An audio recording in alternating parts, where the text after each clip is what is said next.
All right, so today we're going to really get into like how Gen Z is doing this whole adulting thing. Yeah. Every generation kind of figures it out their own way, and Gen Z seems to be like totally rewriting the rule book. Yeah. And this is going to be a fascinating deep dive, I think, for anyone who's like Absolutely. a marketer trying to decode their habits, Yeah. or maybe like a parent just wondering what the heck their kid's doing. Right.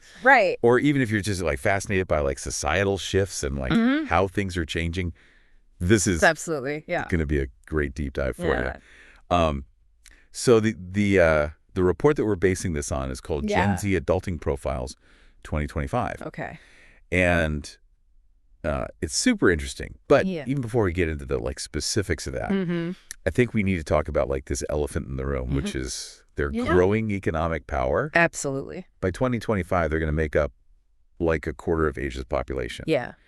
And in the U.S., their per capita spending is predicted To like totally eclipse like previous generations once they hit 25. Yeah. That's It's a lot. a lot of buying power. Yeah, it's a lot of buying power. And I think it's going to be, I mean, we're already seeing it, but I think it's going to be a seismic shift Yeah. in the way that companies have to think about how they market to them. Right. Because, it's not the same tactics that worked for, the millennials. Yeah. Gen Z is different, and they're going to reshape entire industries based on how they, what they want and what they need and Right. how they So where they spend their money. Exactly.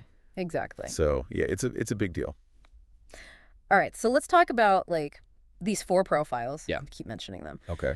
So we've got fresh graduates, Yeah. long-term committers, Okay. first-time nesters, and Yeah. first-time parents. Okay. What do you think is like? Well, I think it's really interesting to, Okay. rather than just talking about Gen Z as this one monolithic group. We can kind of break it down into like, distinct stages of the adulting journey, and that will kind of inform, what they're thinking about, Okay. what their priorities are, what challenges they might be facing. I see. So that's where I think this is a helpful way to kind of think about it. So when we say fresh graduates, are we talking like basically right out of college, entering the workforce? Yeah. Or even, people that have been working for a couple years, Right. but they're kind of still in that early career phase, right? Where they're trying to figure out like what they actually want to do, how to like navigate the workplace, how to, have some kind of semblance of work-life balance. Right. And probably like drowning in student loan debt too. Exactly. That's a big one. That seems to be like huge. Yeah. Theme. Yeah. Right. Okay.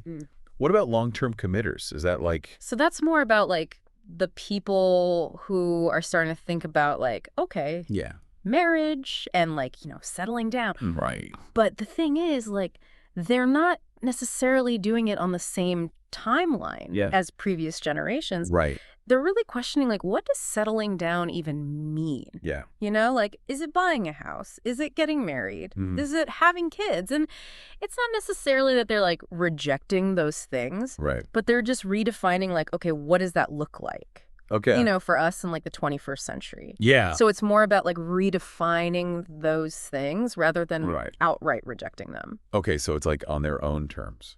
Exactly. Yeah. Exactly. Okay. What about like? So first-time nesters. Yeah, first-time nesters. So that's so that's like moving out of mom and dad's basement finally. Yeah, getting their own place. Yeah, getting their own space. And that's a big deal because for many of them, it's like their first chance to really create a space that reflects their own style and values. Like what kind of furniture do they have? What kind of decor? Yeah. Where do they choose to live? Yeah. All those things kind of tell a story about who they are and what they prioritize. That makes a lot of sense. Yeah. And then first-time parents. I'm sure parenting's like... It's always been tough. Yeah. But in the digital age... Oh, my God. Oh, my gosh. It's like a whole other... set of challenges. Set of challenges, absolutely. And opportunities, too. But, they're dealing with all this information overload and misinformation. Yeah, and social media is like... Social media is a lifeline and a source of anxiety all at the same time. Totally. And, like, how do you raise kids in this crazy world? In a world that's constantly changing, right? Like, yeah. And you always have that. And then you have that like age-old fear of like, am I doing this right? Right. So that's a whole other thing to unpack. For sure. Oh my God. Speaking of things to unpack. Yeah. The report had this like pretty sobering statistic. Okay. About these first-time nesters. Okay. And just how much they're shelling out. Right. Like 3 out of 5 Gen Z renters in the U.S. spend over 30% of their income on rent. That's a lot. That's like that's huge. Huge chunk of their paycheck. It is, yeah. Oh, my goodness. Yeah, and I think that forces them to make tough choices, right? Totally. Like, are they going to be able to save for a down payment on a house? Right. Are they going to be able to spend money on travel and entertainment? Yeah. You know, they might even be delaying, like, major life milestones just because they're struggling to keep a roof over their heads. Yeah, it's not like the carefree, like, young adult experience. Right, exactly. That maybe our generation had. Yeah. Speaking of changing the game, though. Yeah. The report talked about, like, how Gen Z is, like, shaking things up. Yeah. When it comes to workwear and weddings. Oh, yeah, that's fascinating. Which is so interesting. Yeah. The way that they approach these, like, traditionally formal areas. Yeah. It's so fascinating. So for workwear, we've got this, like, whole hashtag office siren. Office siren, yeah. Micro trend happening. It's huge on TikTok. Like, 48,000 posts and counting. Oh, my God. It's, you know, it's their take on, like, professional attire. Yeah. But with, like, a playful kind of, like, 2000s twist. Exactly. Like, you know, it can be, like... We can be competent. Yeah, competent. We can be stylish, but we're going to do it on our own terms. Yes, exactly. Yeah. I'm all about, like, a little more personality. You too. In the workplace. Sure. What about... And then weddings. Weddings. Yeah. Oh, my God. Few trends there. Pinterest searches are revealing a definite shift towards the unconventional. Okay. So searches for registry office wedding are up 150%. Wow. And get this, searches for dark fantasy wedding have skyrocketed by 1,650%. Oh, dark fantasy wedding. I need to see. Oh, right? Pictures. It's amazing. Like, what does that even mean? I don't know, but it sounds cool. Sounds awesome. It sounds very, like, anti-establishment. Yeah, anti-establishment and, like, you know, not doing the traditional thing. It's like, we're going to make our own rules. Yeah. And that's really what it's all about. It's like self-expression. It's like, we don't want to follow a script. Right. We want our weddings. We want our careers. We want our lives. To reflect us. Yeah. Like, you know, as unique individuals. Like our values. And our values. Exactly. Yeah. Yeah. That seems to be, like... I think so, too. A big theme here. I think authenticity is really the key. Yeah, like that. Desire. Authenticity. It's coming through with, like, everything. Yeah, I think so. I think so. Okay, cool. So we've talked about, like, their spending power. Mm-hmm. We've talked about these the 4 profiles. Different profiles. Yeah. And, like, this... And how they're... rewrite the rules. Rules, yeah. What's next, Honor? Well, I think it's interesting to talk about some of the challenges that they're facing. Okay. Especially when it comes to, like, mental health and work-life balance. Yeah. And there's this trend emerging in China that I think really speaks to the pressures that this generation is under. Okay. Have you heard of youth retirement homes? Youth retirement homes? Yeah. That sounds like a complete oxymoron. It's very counterintuitive, right? Yeah. These facilities are popping up in rural areas of China, and they're specifically designed to offer young professionals a break from the pressures of city life. Actually They're not for, like, senior citizens. Really? No, not at all. Okay. Think of it more like retreats or wellness centers that are geared towards, like, burned out millennials and Gen Zers. So they can, like... They provide a chance to, like, disconnect from the hustle, reconnect with nature, and really just focus on, like, self-care. That's fascinating. What do you think is driving this? Is it, like... I think it speaks to... you know, the pressure? The immense pressure that a lot of young people feel to, like, achieve, to constantly be on, to measure up to these, like, often unrealistic expectations. It's like a pressure cooker environment. Yeah. And these youth retirement homes are kind of like... It's like a pressure valve. Yeah. Yeah. That makes a lot of sense. Yeah. And that's interesting to think about, like... for the travel and hospitality industries, too. Like... Absolutely. Could we see that popping up? I think so. Yeah. I think so. I mean, if the underlying causes are there, like the burnout, the stress, the need for, like, a digital detox, I think it's only natural that similar solutions would emerge in other cultures as well. It's something to keep an eye on for sure. Definitely. Okay, let's switch gears again and talk about, like, Gen Z's relationship with social media. This report mentioned that like a staggering 68% of them use social media for job searching. Okay. That's almost 3 out of 4. It's huge. That's, I mean, it really challenges the notion that social media is just for, fun and games. Right. It's a powerful tool. For professional networking, gathering information, showcasing your skills. So are companies, like, scrapping to potential employers resumes altogether? Is LinkedIn about it? Well, not quite. Not quite. But I do think they're having to adapt. You know, it's like, imagine a world where your TikTok portfolio matters more than your college GPA. Oh, my God. That's the reality that brands are facing. And the ones that are, you know, embracing that are going to be the ones that succeed. I wish I'd spent less time studying. Me too. And more time on TikTok. Right. Exactly. Oh, my goodness. Yeah. Okay. One more thing before we move on. Okay. This report mentioned this, like, rise of the blue-collar worker. Interesting. 32% of 16 to 26-year-olds in the U.S. Wow. See, blue-collar work is like a viable career option. Okay. That's a pretty big shift. Away from the traditional, like, push towards college. Right. Right. Yeah. And white-collar jobs. Yeah. It really suggests a reevaluation of what a successful career path even is. Yeah. You know? So what do you think is driving that? Is it like... I think it's a lot of things. I think it's disillusionment with the corporate world. I think there's a desire for more hands-on work. Maybe it's the rising cost of college. You know, making alternative paths to a good income more appealing. I think there's a growing awareness of like the value and the dignity of skilled trades. Like these aren't just jobs. These are like crafts, you know, that require real skill and expertise. And it's interesting too, because like you see it on social media too now, like all these young creators like showcasing their skills. Yeah, showing their skills. Like whether it's carpentry, welding. All those things. Yeah, I think it's great. It's like inspiring others to consider those paths. Yeah, it's very inspiring. Okay, so we've covered like spending power, the 4 profiles, rewriting the rules, and a little bit about the challenges they're facing. Yes. What's next? So I want to get into how they're approaching parenthood. Okay. The report highlighted this reliance on influencers. Okay. Like Nara Smith and Kylie Jenner for parenting advice. Well, that makes sense. They're going to influencers. And product recommendations. For everything else. Yeah. Why not parenting advice? And I mean, it makes sense because this generation grew up with social media as their primary source of like information, entertainment, and connection.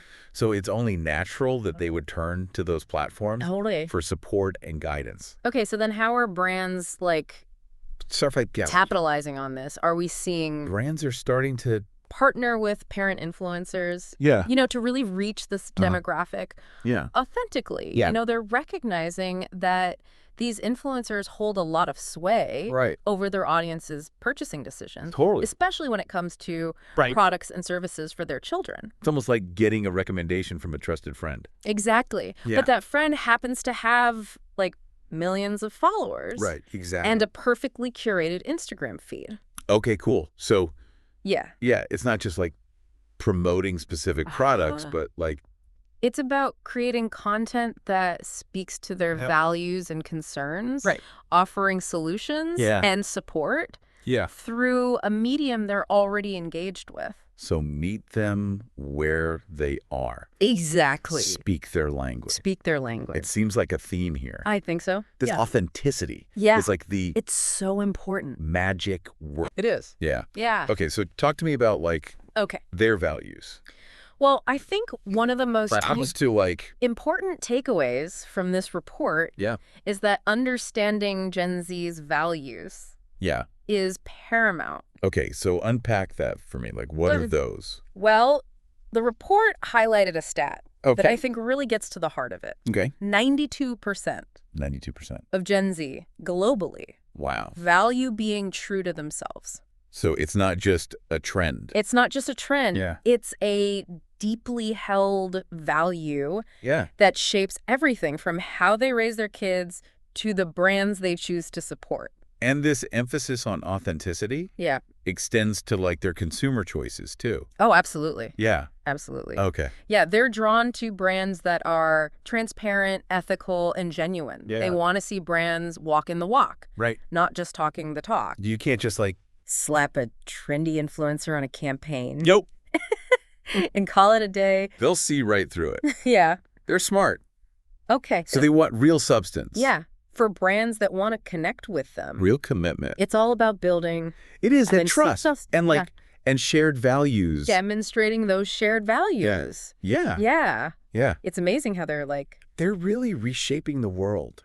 Yeah, they're not just they're not just a demographic. The demographic. A cultural force. Yeah. And one of the ways they're doing that is through their embrace of secondhand and sustainable choices. Yeah. The report mentioned they're really into thrifting. Interest in thrifting. Which makes sense.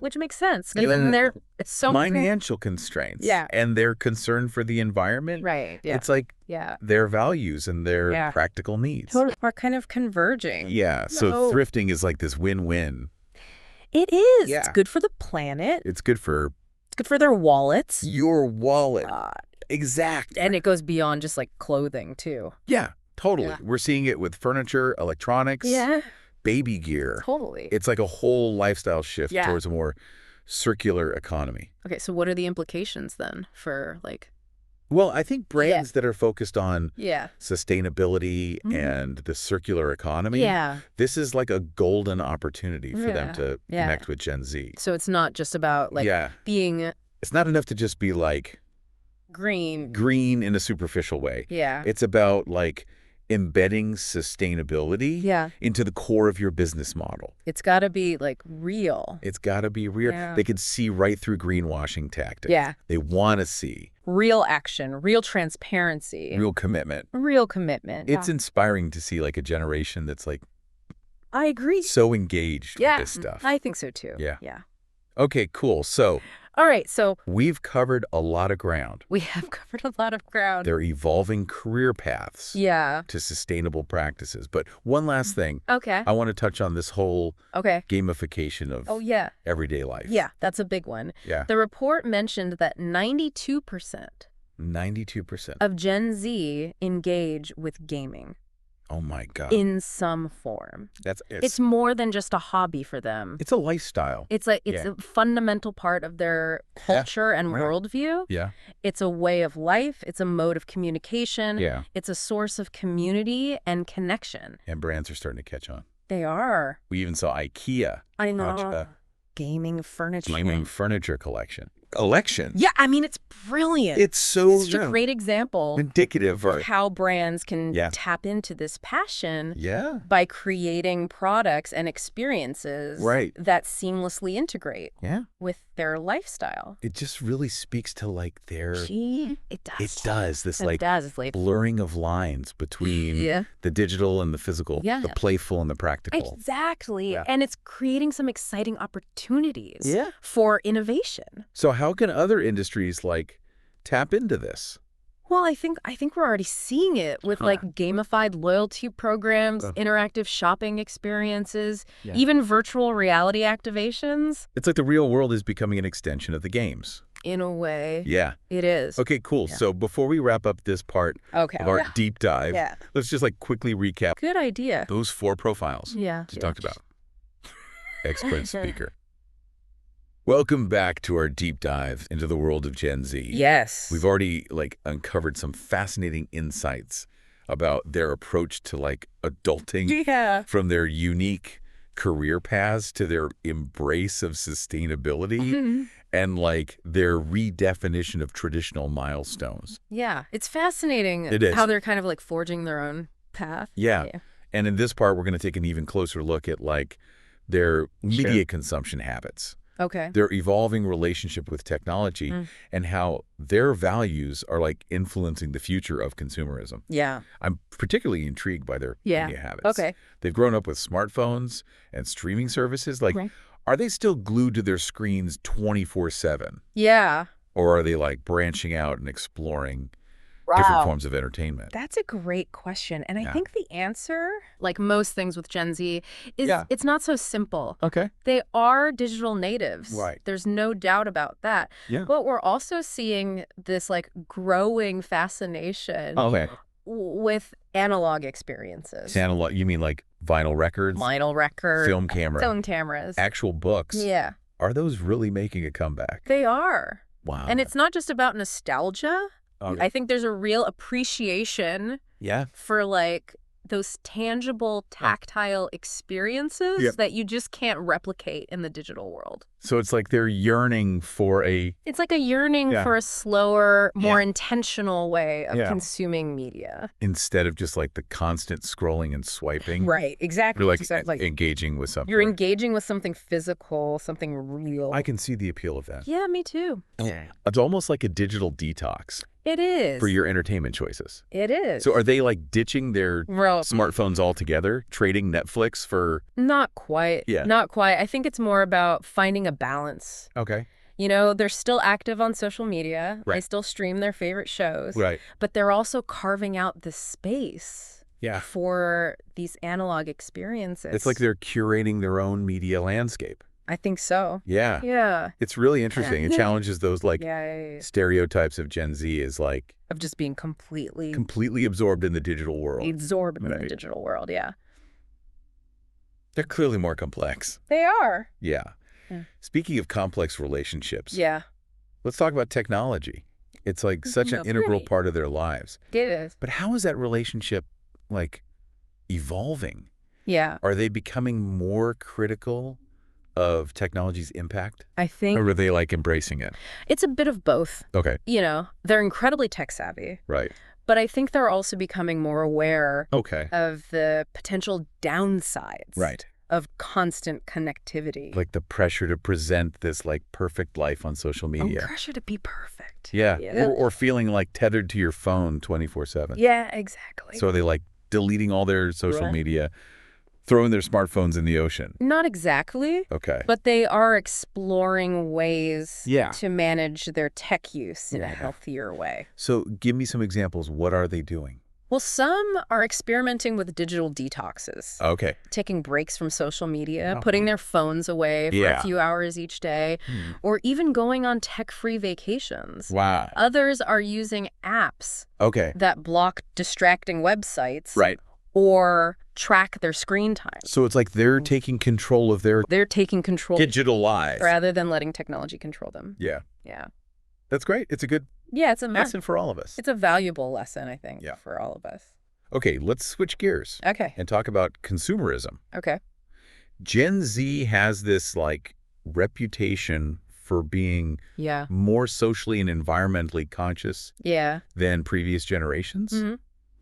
How is this impacting like their spending habits? Well, I think it's having a profound impact. Okay. You know, they're not just buying products. Right. They're buying into values. No, it's not just about like what a brand sells. Yeah. But what it stands for. It stands for. Yeah. Okay. You know, they're looking for brands that align with their personal values, whether it's sustainability, social justice, or ethical sourcing. They want to know that the brands they support are like making a positive impact. Positive impact on the world. Yeah, they're holding brands accountable. So they're like voting with their wallets. They are. Yeah. They're voting with their wallets. But isn't there like a little bit of a contradiction there? Yeah. Because Gen Z's also like... It's interesting, highly engaged, because they're also highly engaged with influencer culture and trends. Yeah. So how does that jive with their desire for ethical consumption? Right.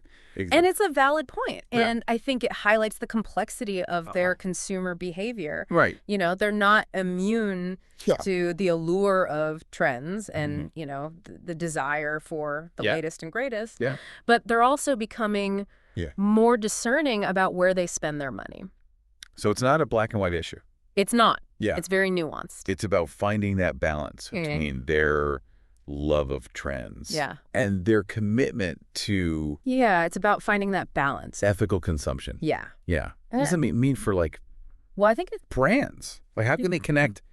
Really? with these consumers who are both like trend conscious. Challenging but exciting opportunity for brands. Yeah. Because I think they need to be right. authentic and transparent and like genuinely committed. Okay, so no more greenwashing or virtue signaling. Yeah, no more greenwashing, no more virtue signaling. Real concrete. It's got to be the real deal. Action. Yeah. Give me some examples. Okay. With brands that are doing this well. Patagonia is a great example. Okay. You know, they've been a leader in sustainability for decades. Right.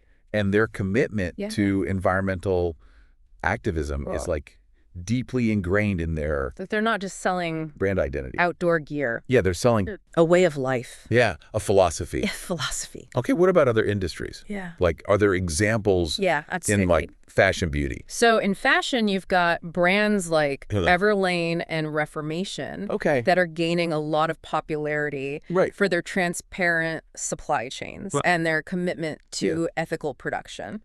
So they're showing that like style. So it's not just about sustainability anymore. It's all hand in hand. It's about like you can be stylish and sustainable. What about beauty? Yeah, you've got brands like Glossier and Fenty Beauty that are resonating with Gen Z for their inclusive marketing and their focus on natural beauty. And it's interesting how these brands are like self-acceptance, really embracing diversity and challenging traditional beauty standards and celebrating individuality. Yeah. And food, any food brand standing out. Yeah, so you've got brands like Beyond Meat and Impossible Foods that are tapping into Gen Z's interest in plant-based diets and sustainable food systems.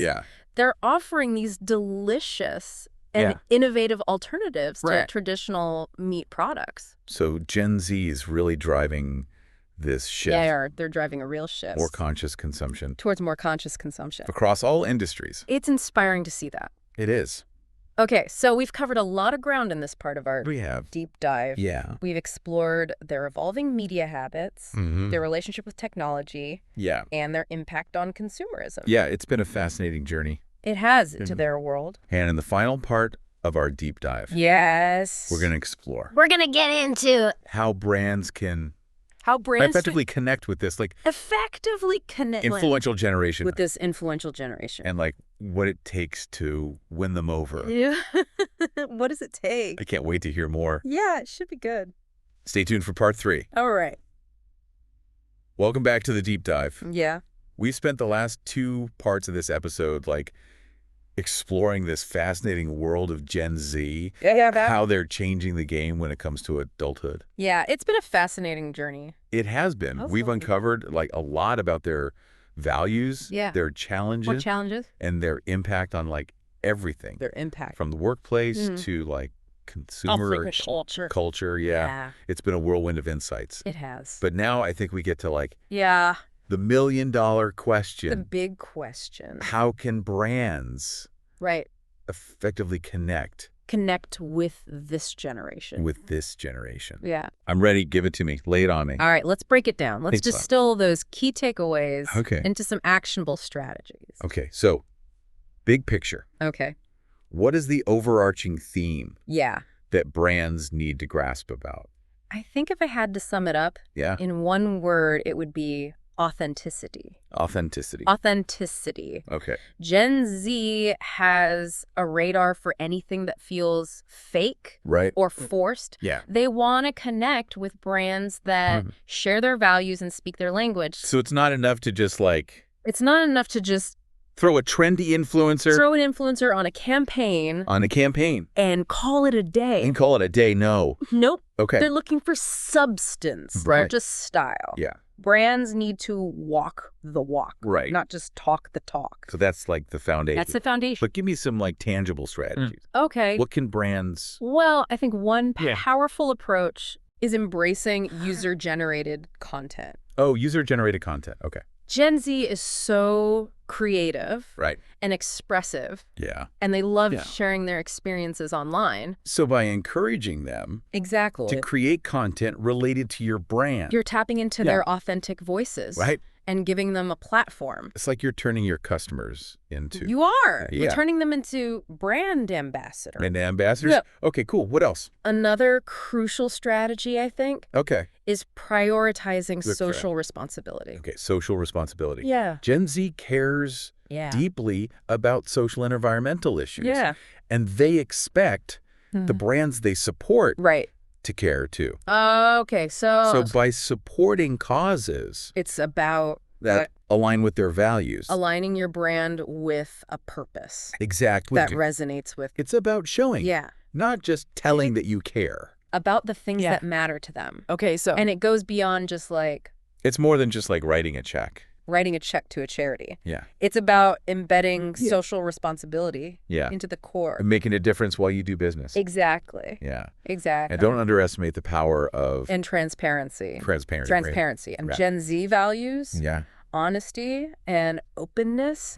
They want to know where their products come from. Yeah. How they're made and what impact they have on the environment. So pull back the curtain. And society. Yeah. Yeah, pull back the curtain. Show the behind the scenes. Be upfront about your practices. Be upfront about it. Yeah. Okay. Be transparent about your supply chain, your manufacturing processes, your environmental footprint. Yeah. The more open you are, the more trust you build. Okay, so we've got authenticity, social responsibility. Yep. Transparency. Those are some powerful pillars for... Those are big ones. Yeah, any brand. Yeah. But what about some, like, more specific... Specific tactics. Tactics. How can brands actually, like... How do you grab their attention? Grab their attention in this, like... Yeah, in this crowded marketplace. Yeah. Well, I think... As we've talked about, social media is their domain. Yeah. They are daily constantly connected, consuming content, interacting with brands online. Yeah. So that's like... A strong social media presence table stakes is non-negotiable. It is. But it's not just about like posting. It's not just about posting. Pretty pictures. And witty captions. Witty captions, no. Right. You got to create engaging content that resonates with their interests and values. So what does that look like? So think short-form videos, interactive polls, behind-the-scenes glimpses, collaborations with influencers who genuinely share their values. So speak your language. Speak their language. Meet them where they are. And don't forget... And mobile optimization. Oh my God. Yeah. Huge. Yeah, they live on their phones. They practically live on their phones. So your website. So everything your website, your content. Shopping experience. Your shopping experience needs to be mobile friendly. Make it seamless. Yeah. Make it easy. Yeah. And consider incorporating elements of... Gamification, we talked about. Their love of gaming. Right. So why not bring that playful energy? Yeah, okay, so things like... to your brand experience. Loyalty programs. Yeah, loyalty programs with points and rewards. Points, rewards. Interactive quizzes. Maybe even augmented reality. Experiences. Oh, okay. Yeah. Cool. So make it fun. Make it engaging. Make it something they want to interact with. Yeah, something they want to interact with. Okay, so we've got social media, mobile optimization, gamification. Yeah. But are traditional marketing channels... I don't think. Dead. They're completely dead. Okay. But I do think you have to be... More strategic about it. Okay. Yeah. How can brands make traditional marketing, like, relevant? Well, I think one approach is partnering with events. Okay. And experiences. Okay. That align with their interests. So things like... It's a music festival. A music festival. Sporting events. Art exhibitions. Okay. Pop-up shops. That offer like a unique... unique and shareable experience. Right. Something that they can like... Yeah, something they can be a part of. And share with their online communities. Don't be afraid to experiment with like... And don't be afraid to experiment with unconventional formats. Okay, so like... Think street art installations. Okay, street art. Interactive billboards. And even guerrilla marketing campaigns. It's got to be bold. That spark curiosity. Yeah. And get people talking. Unexpected. Yeah. Okay. And I think it's also important and always to remember to measure your results. Gen Z is data driven. Right. So track those metrics. Right. analyze what's working and what's not. It's all about learning. Exactly. Learning and adapting. Okay. So we've covered a lot of ground today. Yeah. From the importance of authenticity to, like, these specific tactics. Yeah. But, like, let's just distill this down. Let's distill it into, like, three actionable steps that brands can take. Right now. Right now. Step one. Step one. Embrace authenticity. Embrace authenticity. Define your brand's purpose. Align it with Gen Z's values. And be transparent about your practices. To engage on their terms. Leverage social media. Leverage social media. Mobile optimization. Gamification. To create that, like, fun, interactive brand experience. Step three. Measure and adapt. Yeah. Track those metrics. Analyze the results. Analyze what's working, what's not. And constantly evolve.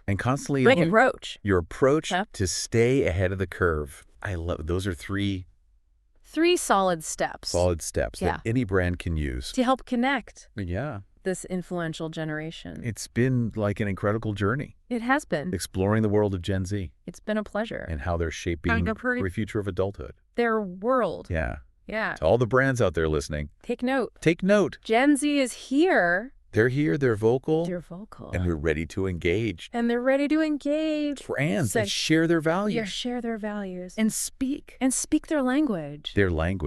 Embrace it. Their energy, their creativity. Their passion. Yeah. For making a difference. The future belongs to those who are willing to listen, learn, and adapt. That is like a perfect note to end on. Thank you for joining us. Thank you. For this deep dive. It's been a pleasure. Into the world of Gen Z. Until next time.